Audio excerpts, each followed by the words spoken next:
வணக்கம். சென்னையில் கடந்த 4 மாதங்களுக்கு மேலாக நடைபெற்று வந்த தூய்மை பணியாளர்களின் போராட்டமானது ஏறத்தாழ முடிவுக்கு வந்துள்ளது.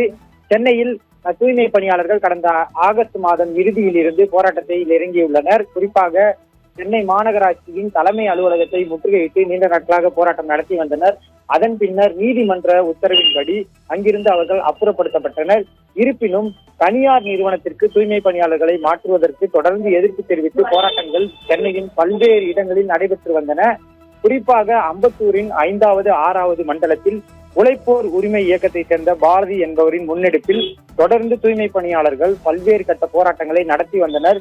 அண்மையில் கூட தலைமை செயலகத்தை முற்றுகையிட்டு கடுமையான போராட்டத்தில் அவர்கள் ஈடுபட்டனர். அவர்களை போலீசார் துண்டுக்கட்டாக கைது செய்த காட்சிகளும் வெளியாகி பரபரப்பை ஏற்படுத்தியிருந்தன. இருப்பினும் அரசு தரப்பில் இருந்து தூய்மை பணியாளர்களுக்கு எந்தவித வாக்குறுதியும் அளிக்கப்படாமல் இருந்து வந்தது. இதற்கிடையே அம்பத்தூரில் உள்ள உழைப்போர் உரிமை இயக்கத்தின் அலுவலகத்தில் கடந்த 57 நாட்களாக 4 பெண் தூய்மை பணியாளர்கள் உண்ணாவிரத போராட்டத்திலும் ஈடுபட்டு வந்தனர். முதற்கட்டமாக 4 பெண்கள் உண்ணாவிரதத்தில் ஈடுபட்டு அவர்களின் உடல்நிலை மோசமடைந்த நிலையில் பின்னர் கீழ்ப்பாக்கம் அரசு மருத்துவமனைக்கு அழைத்து செல்லப்பட்டனர். அதைத் தொடர்ந்து 2ஆம் கட்டம், தற்போது 3ஆம் கட்டம் என உண்ணாவிரத போராட்டமானது தொடர்ந்து நடந்து வந்தது.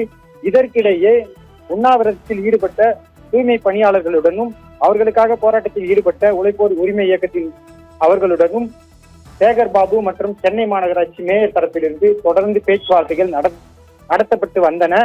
இந்த நிலையில் பேச்சுவார்த்தை சுமூகமாக முடிந்ததாக தகவல் வெளியாகியுள்ளது. இருதரப்பிலும் அவர்கள் வைக்கப்பட்ட கோரிக்கையை இவர்கள் ஏற்றுக்கொண்டதாகவும் அதே சமயம் விரைந்து தேர்தலுக்கு முன்பாகவே கோரிக்கைகள் நிறைவேற்றப்படவும் உள்ளதாக தகவல் கொடுக்கப்பட்டதாக உறுதியளிக்கப்பட்டது. இந்த நிலையில் இன்று அம்பத்தூரில் உண்ணாவிரத போராட்டத்தில் ஈடுபட்டு வந்த தூய்மை பணியாளர்களை நேரில் வந்து அமைச்சர் சேகர் பாபு சந்தித்தார். அவருடன் சென்னை மாநகராட்சி மேயர் பிரியாவும் உடன் வந்திருந்தார். அவர்கள் போராட்டத்தில் ஈடுபட்ட 4 தூய்மை பணியாளர்களுக்கும் ஜூஸ் கொடுத்து உண்ணாவிரதத்தை முடித்துக் கொள்ளுமாறு கூறினர். அவர்களது கோரிக்கையை போராட்டத்தில் ஈடுபட்டு வந்த தூய்மை பணியாளர்களும் ஏற்றுக்கொண்டனர். அதன் பின்னர் பாரதி மற்றும் போராட்டத்தில் ஈடுபட்ட தூய்மை பணியாளர்களின் முன்னிலையில் அமைச்சர் சேகர் பாபு, உங்கள் கோரிக்கைகள் அனைத்தும் நிறைவேற்றப்படும், இந்த பொங்கல் உங்களுக்கு இனிய பொங்கலாக அமையும் என வாக்குறுதியை அளித்துவிட்டு புறப்பட்டு சென்றார். இதைத் தொடர்ந்து அடுத்தடுத்த அறிவிப்புகள் வெளியாகும் என அமைச்சர் சேகர் பாபு தெரிவித்துள்ளார். எந்த நேரத்திலும் எந்த காலகட்டத்திலும் பின்வாங்க மாட்டோம். இந்த பொங்கல் 7வது மண்டலத்திற்குரியவர்களுக்கும் இனிய பொங்கலாக அமையும்.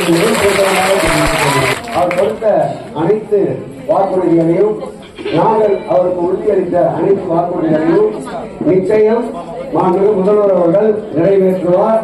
இனி நல்லதே நடக்கும். நன்றி, வணக்கம். கொடுத்த வாக்குறுதியை எந்த நேரத்திலும் எந்த காலகட்டத்திலும் பின்வாங்க மாட்டோம். இந்த பொங்கல் 7வது மண்டலத்திற்குரியவர்களுக்கும் இனிய பொங்கலாக அமையும்.